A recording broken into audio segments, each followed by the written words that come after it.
Saya ini orang kampung, guru saya orang kampung. Saya tidak tahu yang namanya nasionalisme. Cuma guru-guru saya mengatakan kepada saya, sederhana saja, Indonesia ini rumahmu, jaga, rawat. Di bokongnya truk itu, yang ada gambarnya Pak Harto Mesem, pilih enak zamanku toh? Ya tentu saja Mbah, enak zaman sampean. Dulu Soehartonya cuma sampean tok, sekarang hampir seluruh Indonesia Soeharto semua.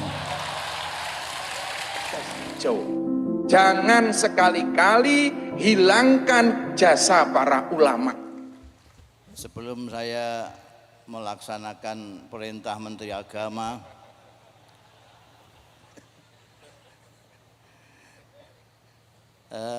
terlebih dahulu saya memanjatkan puji syukur kehadirat Allah Subhanahu wa taala.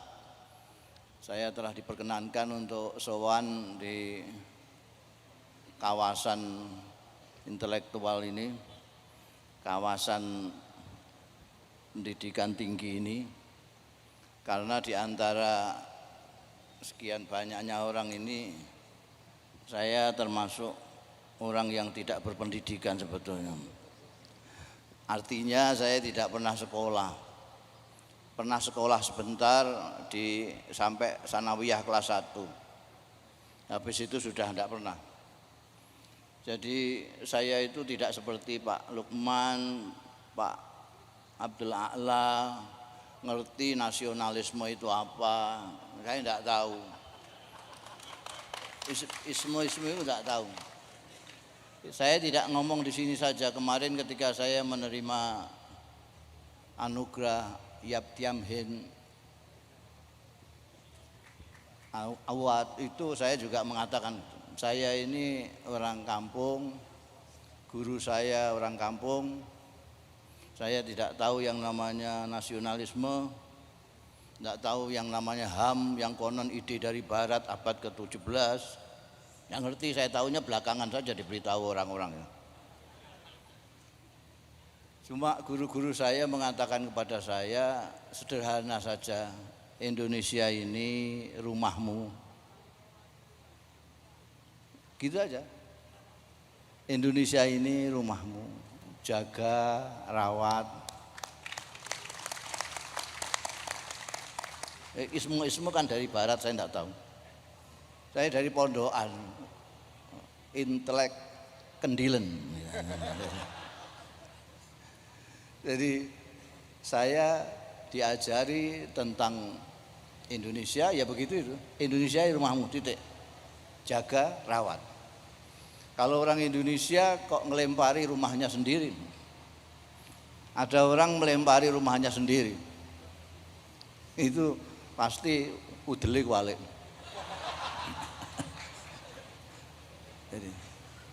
Jadi ya sesederhana itulah. Ini rumahmu, kata guru saya, kiai saya di kampung, ini rumahmu. Tempat kamu dilahirkan, tempat kamu bersujud, tempat engkau menghirup udaranya, tempat engkau nanti insya Allah akan dikebumikan di tanah ini. Ini rumah kita, jagalah. Maka Anda boleh melihat kiai-kiai pesantren, dari mulai Mbah Khalil Bangkalan, Kiai Hadratus Syekh Hasyim Asy'ari, seterusnya. Kiai-kiai pesantren itu berbicara agama dengan Indonesia satu kali pernapas, karena ini rumahnya. Jadi tidak perlu. Kalau saya kok diundang untuk seminar tentang kebangsaan, itu ya saya merasa aneh. Loh, kok saya orang sini kok? Saya bangsa Indonesia kok diajak bahas bangsa Indonesia itu gimana? Emangnya saya Londo? Saya Indonesia. Itu saja. Jadi sudah cukup ini jawaban.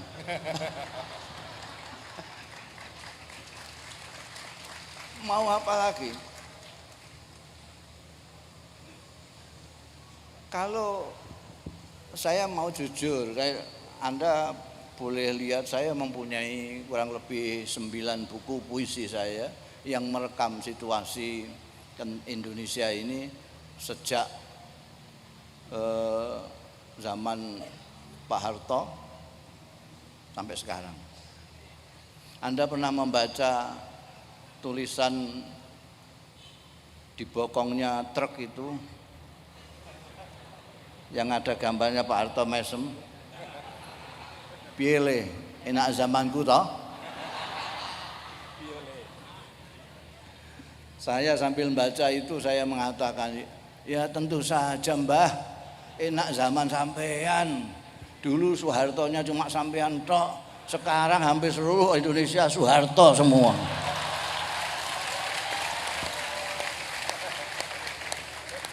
Karena sampean terlalu lama mendidik orang Indonesia. Pendidikan sampean itu model Kanjeng Nabi Muhammad Sallallahu Alaihi Wasallam. Kanjeng Nabi itu kalau mendidik, kalau mengajar, kalau dakwah itu dicontohkan dirinya sendiri. Kanjeng Nabi ndawuhi kita sholat, shollu kama ra'aitumuni usolli, sholatlah seperti aku. Kanjeng Nabi menyuruh haji, khudhu anni manasikakum. Kanjeng Nabi menyuruh menghormati yang tua, menyayangi yang muda. Dimulai dari beliau menghormati yang tua, menyayangi yang muda. Beliau menyuruh kita menghormati tetangga, beliau mendahului untuk baik dengan tetangga dan seterusnya dan seterusnya. Ketika banyak kiai dan ustadz tidak melakukan hal yang sama seperti Kanjeng Nabi Muhammad Sallallahu Alaihi Wasallam, dilalah kersane Gusti Allah Pak Harto yang melaksanakan metodenya Kanjeng Nabi. Pak Harto mengajak kita kaya, dicontohi diri sendiri. Sehingga semua orang Indonesia ngaku tidak ngaku sampai sekarang ini senang menjadi orang kaya semua. Dan orang di Indonesia ini orang yang paling dihormati adalah orang yang kaya. Maka jadilah kamu orang kaya supaya dihormati.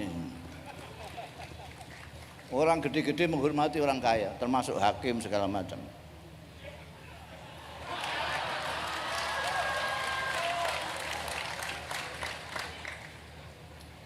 Saya kalau ngomong begini mungkin masih ada orang-orang yang dulu pada zaman Pak Harto memang hidupnya enak karena kebetulan nasibnya baik, dekat dengan Golkar misalnya.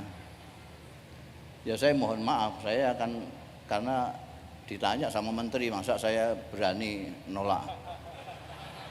Jadi saya ingin mengatakan dari versi saya, versi Anda lain silahkan.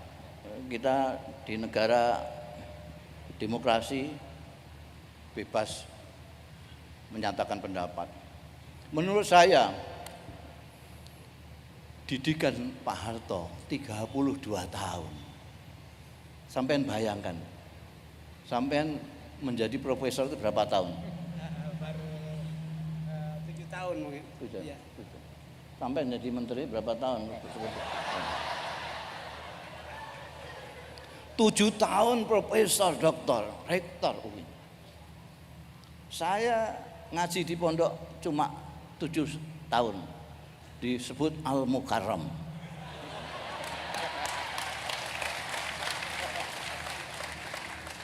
Sampai bayangkan bangsa Indonesia ini ngaji kepada Pak Harto 32 tahun dengan metode Kanjeng Nabi Muhammad SAW. Tidak bisa reformasi sampai kiamat kurang 2 hari akan sulit dilaksanakan kalau kita tidak memecahkan akar masalahnya dengan berani dan bebas merdeka. Orang-orang tua kami, guru-guru sederhana kami di pesantren mengatakan, mengajarkan kepada saya, hubbud dunya ra'su kulli khati'atin. Sumber kekeliruan, sumber malapetaka itu adalah senang dunia yang berlebih-lebihan. Dan itu kita 32 tahun dididik untuk menyintai dunia yang berlebih-lebihan. Anda lihat orang Indonesia sama orang Indonesia berkelahi, orang Islam dengan orang Islam, kok orang Islam sama orang Islam, orang NU dengan NU berkelahi. Kira-kira urusan apa itu? Apa rebutan surga?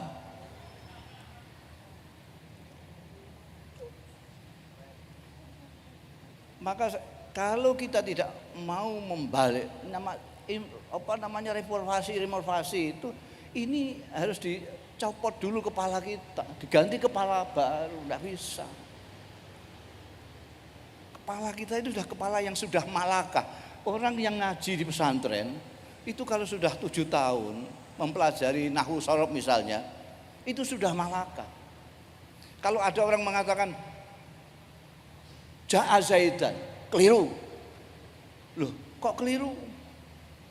Bednya mana? Kok idahnya apa? Tidak usah bet-betan, tidak usah kok idah. Di telingaku tidak enak. Ini malakah.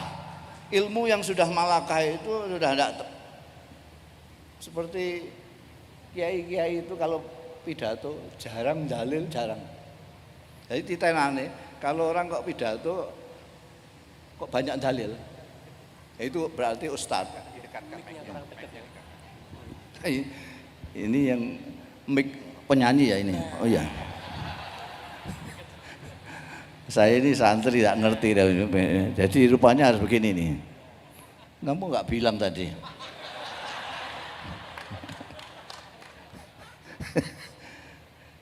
Jadi apa namanya? Lali ngatean iki.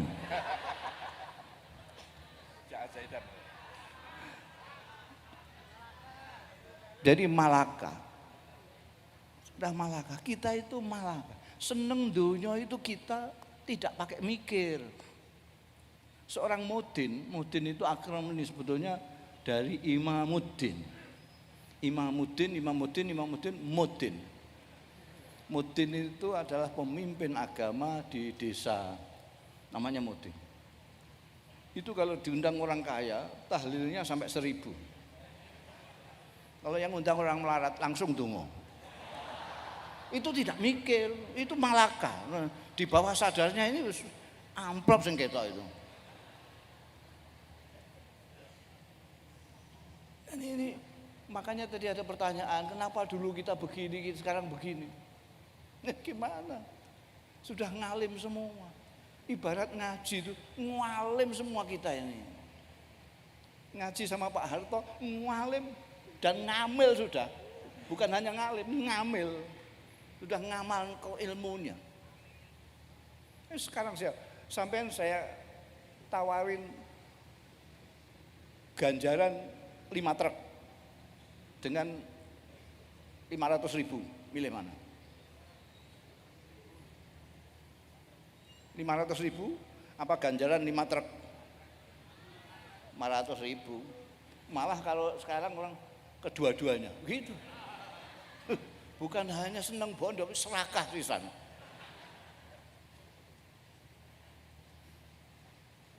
Itu pendapat saya.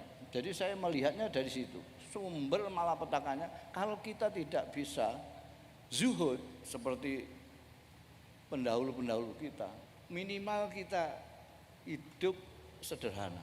Itu saja yang saya gaungkan selama ini dan itu pun tidak banyak yang mau. Tidak punya follower saya. Padahal di Twitter follower saya itu 1.700.000 lebih.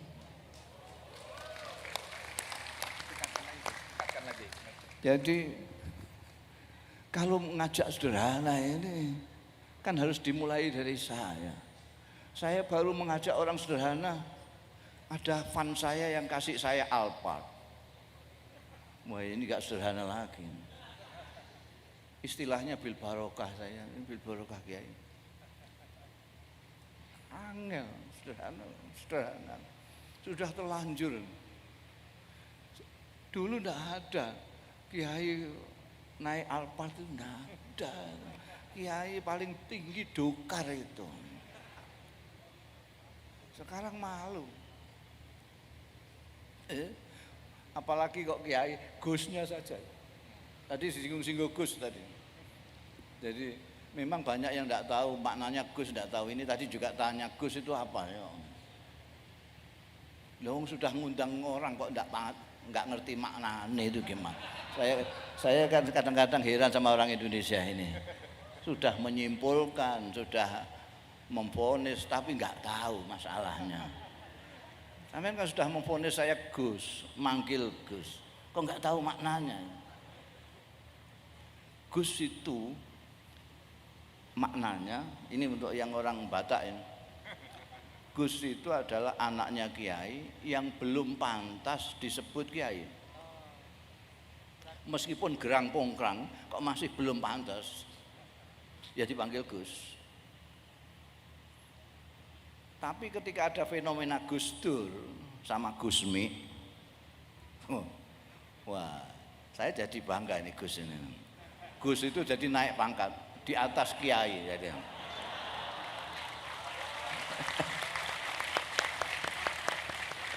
Kalau kiai itu masih biasa-biasa itu kiai. Kalau sudah Gus, ini kiai yang sudah aneh-aneh itu tadi. Yang sudah mendekati wali lah gitu. Jadi saya kira itu Pak Menteri. Jadi menurut saya itu saya teliti dari ini kok jadi begini nih bagaimana. Dulu itu saya pakai peci begini di Mesir. Itu selalu diampirkan orang Mesir dan dipaksa saya memberikan peci saya hitam ini, dan dia bilang ini ada televisi, ada kulkas, ada segala macam, silahkan saya minta ganti apa silahkan. Sayangnya saya nggak punya truk ya, kalau punya truk tak jikui kabeh. Dia kepengin sekali dengan peci ini. Wah, saya bangga, karena bangga saya kasihkan. Nggak usah bil balas, ambil saja. Saya bangga, kenapa? Ya, saya ingin mempunyai tanda Indonesia.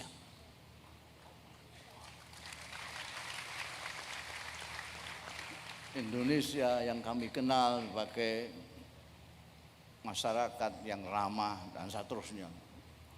Mereka merasakan, karena di sana pernah ada tentara Garuda yang dibawa ke sana, dan mereka bergaul dengan masyarakat sana dengan sopan santun, dengan ramah tamah. Mereka mengingat-ingat. Ketika saya transit di Karachi, masih ada waktu dolan pakai kereta yang dibawa 4 kuda itu, puter-puter Pak, Karachi. Ngomong-ngomong, saya bilang saya dari Indonesia, saya tidak boleh bayar.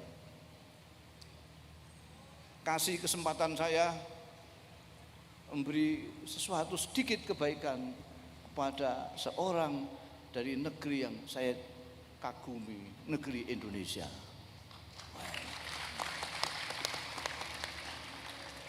Udah, itu saya kalau keluar negeri, di Saudi pun begitu. Tapi belakangan saya di Amman menunggu pesawat. Ini kebetulan ada beberapa penumpang, ada dari Perancis, ada dari Maroko, dan macam-macam. Cerita tentang macam-macam. Begitu saya bilang saya dari Indonesia, semuanya pating selentir pergi satu-satu. Ada yang pura-pura ke toilet, ada yang pergi, saya ditinggal sendirian. Saya sampai ngoco di bandara. Apa wajah saya sangar, apa bagaimana, kenapa orang pada pergi. Dulu orang Saudi dengan orang Indonesia itu menghargai sekali, karena di sana banyak kiai-kiai, banyak ulama-ulama dari Indonesia. Sekarang di sana itu orang kedutaan nasihati saya, jangan pakai batik Gus. Kenapa? Dilecehkan orang sini. Orang sini lihat batik Indonesia ini, TKI. Jadi dunia itu luar biasa. Kenapa agama kok jadi sepertinya orang justru bersengketa, berkonflik atas nama agama? Ya, Karena tidak ngaji ya.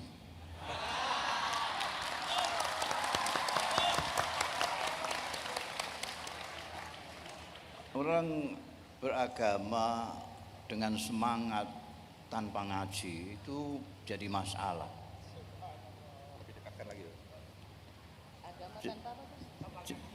Tanpa ngaji, apapun harus ngaji. Amay yurid, dalil ini saya di IAIN. Siapa yang ingin dunia harus ngaji. Siapa yang kepingin akhirat harus ngaji. Siapa yang kepingin dunia akhirat harus ngaji. Ini orang kesusu. Belum ngaji sudah terlanjur dipanggil ustadz sama kiri kanan. Akhirnya maghrur, istilahnya Imam Ghazali, maghrur. Sekarang banyak orang maghrur. Orang maghrur itu karena dibombong orang. Kalau yang dibombong ini punya ilmu sedikit, dia tidak akan terbombong. Justru dia akan lebih rajin untuk ngaji. Tapi kalau pengetahuannya sempit, dia langsung hidungnya mekar, kepalanya besar, dan dia merasa besar. Jadi semangat yang berlebih-lebihan dalam beragama, tapi tanpa diimbangi oleh pemahaman yang mendalam terhadap agama, itu bisa menjadi masalah. Yang terbanyak sekarang gitu. Ada yang bertanya kepada saya, tapi kalau itu tidak benar, itu gara-gara nggak ngaji, gara-gara maghrur, orang yang bodoh, kenapa followernya banyak? Pertanyaannya begitu. Saya jawab, wa fauqa kulli dzi ilmin alim. Di atas langit ada langit. Di atas orang yang pandai selalu ada yang lebih pandai. Demikian pula wa tahta kulli jahilin jahul. Di bawah orang yang bodoh banyak sekali yang lebih bodoh lagi. Jadi jangan heran. Dan ini ya, pendidikan harus, pengajian harus, pendidikan agama di kita ini mumpung ada menterinya sekaligus saya akan kritik itu. Itu harus ditinjau kembali. Saya sependapat dengan Pak Rektor tadi. Itu kita terlalu banyak memberi makanan ini, kurang memberi makanan kepada ini. Pendidikan kita terlalu banyak di sini. Lihat saja, namanya pendidikan agama. Itu pertanyaannya, berapa rukun sholat, berapa syaratnya wudhu. Kalau pas sudah pas, lulus sudah. Orangnya sembahyang atau enggak, wudhu atau tidak masalah. Ini harus lebih diarahkan kepada hati.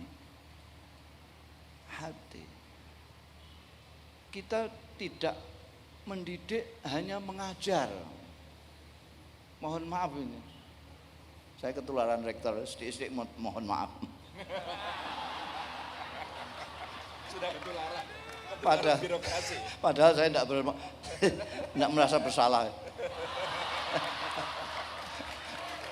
Saya malah berniat baik lah. Jadi Pak Menteri bagaimana caranya?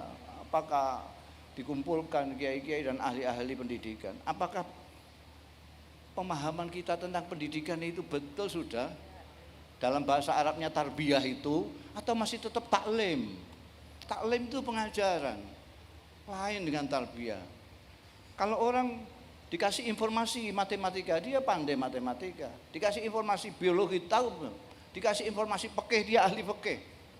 Dikasih informasi Quran, dia pandai Quran. Tapi dia Qurani kelakuannya atau tidak, itu tidak menjamin. Yang menjamin adalah tarbiyah, pendidikan. Kita mengacaukan antara pendidikan. Coba sampai cari, kecuali PAUD dan taman kanak-kanak, di mana pendidikannya? Saya tanya, di mana pendidikannya? Di mana yang mengajarkan kita harus menghormati yang lebih tua, menyayangi yang lebih muda? Di mana? Kita diajarkan menghormati manusia sebagaimana Allah berfirman walaqad karramna bani Adam. Di mana diajarkan kepada kita untuk tasamuh, toleransi, untuk tawassud wal iktida, seperti yang diajarkan nabi-nabi. Ini Pak Menteri. Makasih. Ada beberapa tadi dari Mas Syafi'i dan Mas Herman tadi.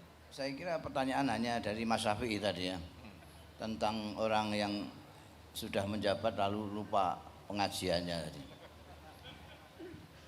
Ini jawabannya bisa 3 macam jalan.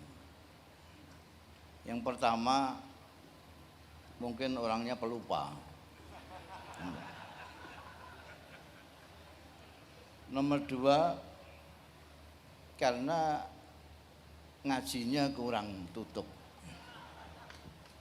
Jadi ngaji itu minal mahdi ilal lahdi.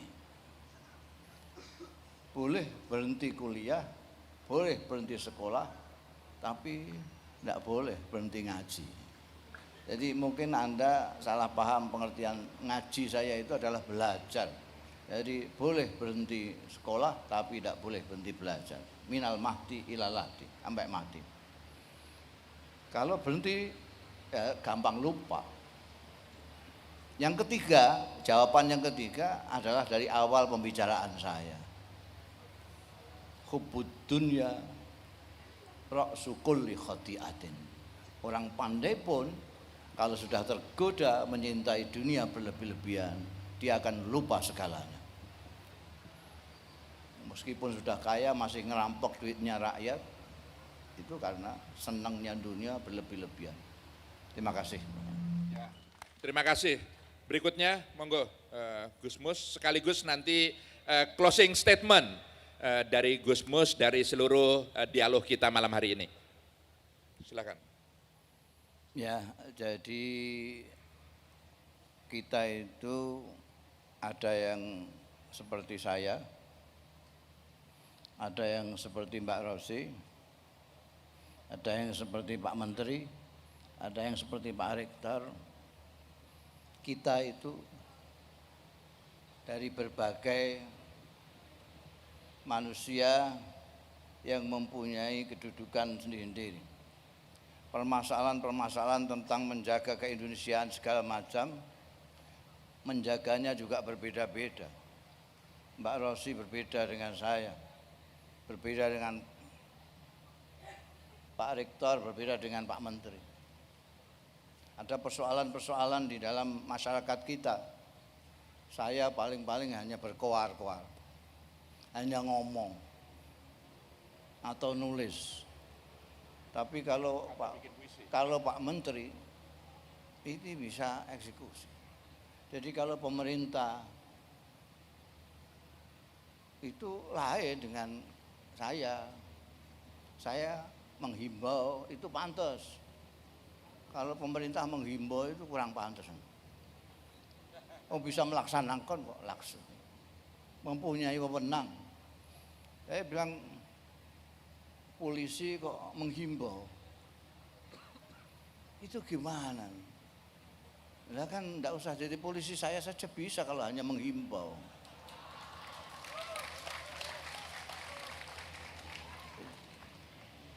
Jadi persoalan-persoalan ini pemerintah harus yang di depan sendiri, karena yang mempunyai tanggung jawab melayani umat semua ini ada pemerintah.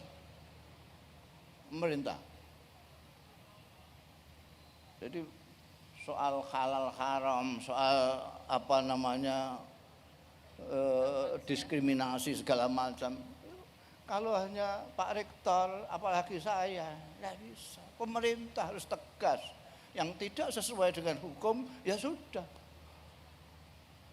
Tidak usah bagaimanakan, tidak usah. Itu ada undang-undangnya, ada aturannya, ada hukumnya. Semua harus, karena kita di negara hukum, semuanya harus taat hukum, siapapun harus. Nah, jadi harus ada yang langsung eksekusi karena mempunyai wewenang, ada yang menghimbau, ada yang mengadakan semacam ini, itu semua nanti bareng-bareng untuk mendandani omah kita yang sudah disawati sendiri sama orang-orang itu. Jadi dengan demikian kita saling mendukung untuk kepentingan Indonesia ini. Dalam rumah ini tentu saja berbeda-beda, isinya macam-macam. Ya bagaimana kita memanage keluarga kita sendiri dalam rumah itu. Intinya sudah diajarkan oleh agama, yaitu dengan rahmatan, kasih sayang. Asal kita mendahulukan kasih sayang, kita bukan hanya akan masuk surga, tapi kita sudah di surga itu sendiri. Terima kasih. Wassalamualaikum warahmatullahi wabarakatuh. Terima kasih. Sekali lagi kita beri tepuk tangan untuk semua narasumber kita.